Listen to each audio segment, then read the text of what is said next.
So thanks so much for coming on the show today then, Tiffany. So if you can just give us a little bit about who you are and what you do. Yeah, sure. So I'm a lash artist and supplier here in the U.S. I'm located a little bit away from Washington, D.C. I'm in Northern Virginia, and I do lashes as well as permanent makeup, eyebrows, and then I sell lash products. Perfect. So when did you start out in beauty? Oh gosh, when did I start? Back in 2012, I started doing lashes. Yeah. Good. So is that where you always seen yourself being in the beauty industry?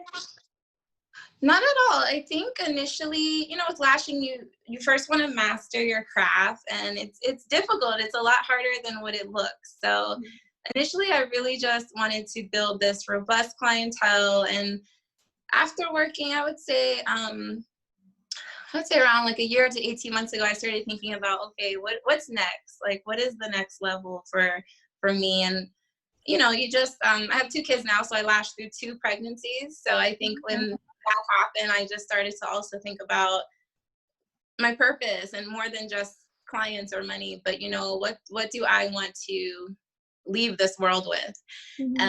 Having helped people, or what imprint do I want to make on this industry or society? So that's when I started thinking about growing and where I could best use my strengths. And I love business, I love marketing, so doing product distribution really interested me. Perfect. So do you have a salon then, and are you still doing treatments? I'm actually home based. Oh, good. Yeah, I'm home based. Oh, good.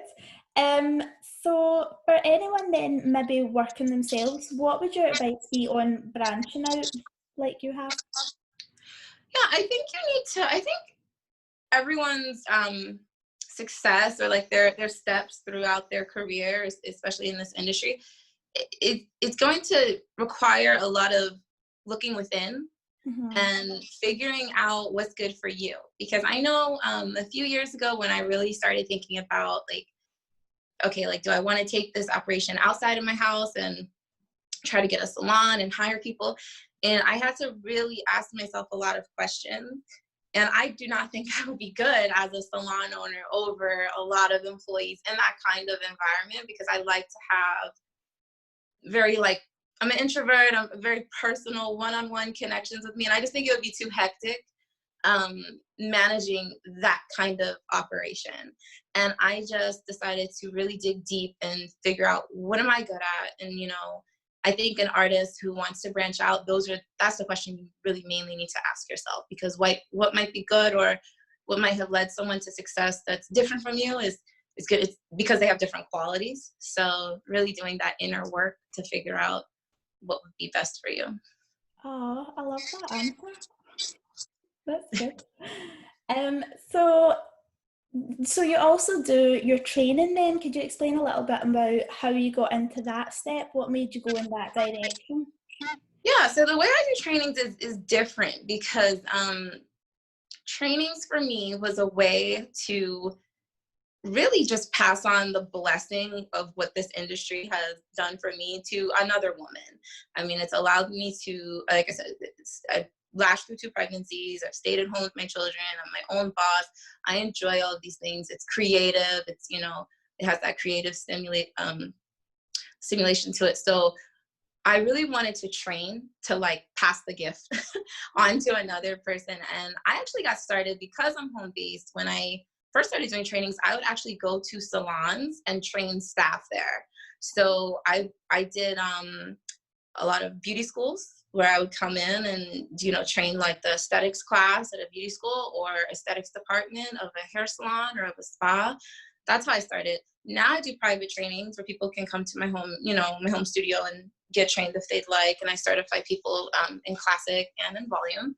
But that's how I got my start. And I actually really liked it, because it was a little bit different than, I've done group classes before, but something about intimate and, settings I really like. Yeah, that's good. So then you have your product line with lashes then. So was that always the goal, or did you say that changed in about a year? Yeah, so with products, just as I learned more about marketing and how I could really make some changes in like what this, in my opinion, what the industry needs, just kind of examining where I felt like there might be some demand and some needs there. And especially now with there being a huge need for diversity also, I looked into products, and I know it's very controversial, like some people hate pre-made, some people really like them. I personally don't feel like people should have love-hate relationships with lashes. Like, Yeah. they work for some people, they don't for others. I think as long as you're not damaging people's lashes and you know what you're doing when you're using a pre-made, then it's fine. And also I think in certain locations, the clientele is going to demand a different kind of service or have a different expectation. So for instance, with me, a lot of my clients wouldn't want to wait through a 3-hour volume or mega volume service. They're busy women, professionals. They want the lashes, but not 3 hours, and then even the 2. It's just a lot. But they do want fuller lashes. So initially, when I started using initially I think I was against it because I was just being like a follower, like, oh, it'll pre-made, like as if something's wrong with it, like, but then, like, the more people I would kind of just talk to, like, off the record, they'd be like, they would just enlighten me, and I'm like, you know what, let me just try it. And I came across some really, really good quality pre-mades, and then when I did my research, I found even better ones, and I was like, you know what, if I'm feeling this way, there has to be other lash artists who want volume lashing in particular to just be more simple and like a little bit easier to approach, and then also easier to sell to a client. The idea, for clients, again, who just don't want to dedicate that much time to it. So that's where my idea initially came for the products, is just making lashing, kind of taking the struggle, if you will, out of lashing by offering different products and trying to really push lash artists to think outside the box, elevate their mindset, and not be as judgmental with changes that are going to inevitably come to our industry. So Yeah, I think I don't know if it's newer here in the UK, the pre-made fans, but there was loads of people against it. yeah. And Yeah. really, it is. I think there's a time and place for them, like you say, when people are busy. Or I've actually thought about, it's probably going to be better, like post COVID, to use some pre-mades, especially in the inners, because who has time? Yeah, they come in handy, and they're better quality than what they were. Mm-hmm. And manufacturers are really stepping their game up there. And again, like, if you don't like them, you don't have to use them. It's not and it is a good way, I think, for people to maybe see themselves with volume if they're not ready, to make that transition, whatever. I think that they're useful, and I don't hate them, that's for sure. But I also understand and can appreciate the beauty of a handmade volume set, and I understand the work and talent that goes into those sets. Yeah. So younger Tiffany, then, how were you like at school and growing up? Were you always kind of business minded? Did you think you would have a business? I was always really ambitious. Like, I just remember always wanting to go above and beyond, like in school, always wanting to challenge myself, and super hardworking. And I remember, like, even after college, just working really hard and not always feeling like I was recognized. And that was when a light bulb went off, like, I need to be my own boss, because I work incredibly hard, but it's not always, met with reward or even acknowledgement. And I remember, that kind of bothered me when I was, younger and out there trying to get my first job and stuff like that. But I've just always been, like, hardworking and ambitious. Yeah, that's good. So how important do you think mentors are in the beauty or business, like? Very, Mm-hmm. very, because generally, it's like for lash artists, we'll take a classic certification. Some of us go to beauty school, some don't. depending on where you are and, you know, what the laws are. But we'll take our classic certification. A lot of times if it's in a group setting, you may not be getting that attention that, you know, you need. And then you might go on to take a volume certification, and it might be the same scenario. So, and then you're working all by yourself a lot of the times if you're not in a salon with other lash artists, with clients who know nothing about lashes. So it's like, where does the, and then we live on Instagram when we're not doing that, right? And we're like drooling over other artists' work who probably a lot better than ours if we're just starting out. So to me, there's so many chances for you to feel alone and discouraged, which I don't think that's good. So that's where mentors are so helpful. The relationship that you can build with a mentor is so rewarding, because it's not just like them helping you with your technical skills, it's also them helping you with your mindset and your confidence. And I know I have several in the lash industry. I call them like my Insta friends or something, you know, like I never even met them, a lot of them before, but I literally will call them or FaceTime them and with questions. And then sometimes like, you know, oh, this happened with this client, how should I handle this? Or what would you do if? And it's very important. Yeah, that's good. I know it's good when you find people on Instagram too, isn't it? Yes, for sure.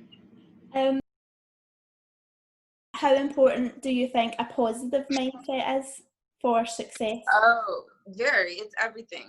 It's everything, because I always like to say, when you're, especially once you have clientele and you're getting to the point where you're starting to charge and take clients, it's just that energy transfer. That's all that's happening. Well, not to say that's all that's happening. Of course, lash magic is happening, but even the lash magic, it's like it's fueled by the energy, you know. And if you've ever went anywhere for any kind of beauty service, you know, when your therapist has an attitude or if they've had a bad day, it makes you uncomfortable, and it really makes you feel like, well, why is she acting like that with me, or what happened, you know? And it's a positive mindset, even when you don't feel like it, is even more important.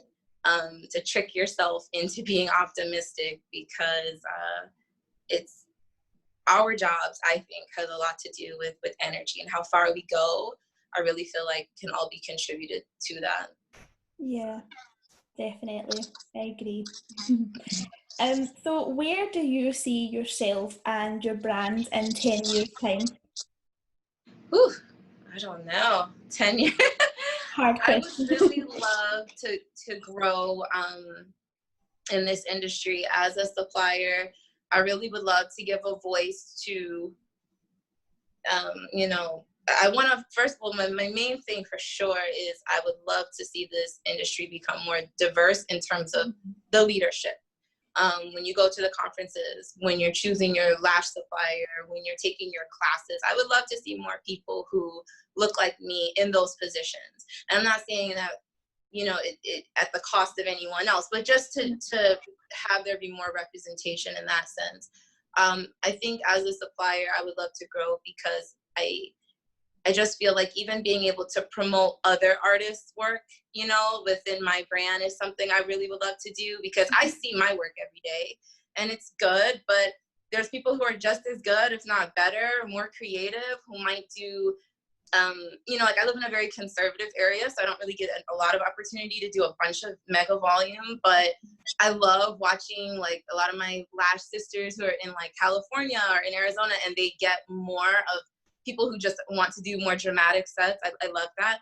So I think, again, like having a lash supply brand will help me do that. And I just want to be able to elevate as many people as possible, you know, and you know, obviously grow. For me, that would be the kind of growth that I want to experience in 10 years. So Yeah, that sounds good. So two last questions then. What's your best or most worthwhile investment you've made? what best what? Best or most worthwhile investment you've made? Ooh, that's a great question. Well, last year I took Maven Artistry, her face studies class. You're like, I really want to be able to do that. girl, you should. Worthwhile. Money well spent. And then her energy, just being able to meet her and really talk to her, spend quality time with her was great, because just how I talked about seeing like diversity in terms of background, you know, so having white, black, Latina, all kinds of backgrounds in the industry. I think there's also a certain level of diversity and like personality too that is nice to see in the industry, because I know when I first got into the beauty industry, I was nervous because I'm not a glamorous kind of person, you know, like I said, I'm an introvert. I'm not even somebody who is how could I put it, your typical, I guess you could say, like beauty therapist. You know, I'm more reserved, quiet. A lot of time I'm into natural beauty, but I love the creativity of lashes, you know. So being able to meet with Trina and just kind of vibe with her on that level too, because I kind of got the feeling that she's definitely somebody who has a lot of depth to her, and you know, it's not just about the lashes, it's about the creativity, it's about helping people, it's about being intentional, and she represents all that. So that was a great investment. And I would also say I took a branding course, which I would love to shout out. I think a lot of people would benefit. It was called Beautifully Branded, and it was with a coach named Christina. Well, by Stina Fay is her Instagram, but her name is Christina Fowler. And it was just amazing, because it was like this whole class dedicated to everything that's behind your brand and helping you do the inner work to really create a brand. Like not just the logo, not just colors or aesthetic, but everything behind that, your brand messaging, your values, you know, really picking apart yourself to understand what you can bring to your business. And that was worth every single penny. Oh, that sounds so good. I think you will love it. I will tag you. Yes, definitely. So in the last 5 years, what's a new habit or belief that's improved your life? That's a great question. Waking up early.